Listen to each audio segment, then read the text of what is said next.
Right, assalamu alaikum everyone and welcome back to the Pepe update today. So I think six to 700 people did message me in the last 10 days to actually get the name of the coin that I think is actually down here, just like Pepe was down and before it actually pumped to the upside. So yeah, I think those six to 700 people are going to get some amazing experience hopefully with the coin that I told them. I'm very, very confident on the coin to move up, and I think it's actually pumped right now for me to mention. So I'm just going to actually focus on the Pepe update today. And yes, Pepe is kind of making in a 4 hour time frame pattern, and I've talked about a consolidation before and a reaccumulation. So we actually made a consolidation video back in 5th of March, 3 days ago, telling you that yes, the technical target I gave you was up to 8,000, and we pretty much touched the 8,000 department. And then from there, we started to see a move down, right, all the way down actually to 4,867.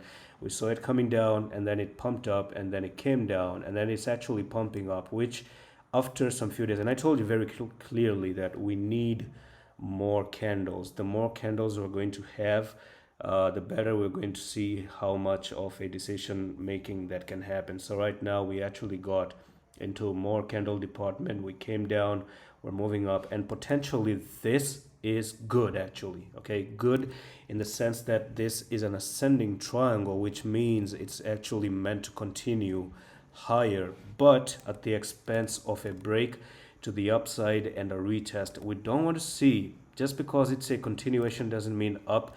If it does break down like this, then it could actually come down to 5563, and unless we don't create a big range here where you just pop down and you start to continue like this until we don't finally go up, that's another scenario. Okay, so what I think is we have time until 10th of March, so 2 more days for the decision. Could happen today, could happen tomorrow, but it shouldn't take more than 2 days until 10th of March. Now, if you do break above, we can actually see the coin moving from there to there, and we could actually see another push to 12,315, and that's going to be a nearly 51% move to the upside. So that's all for the video, and I'm going to see you in the next one. Office.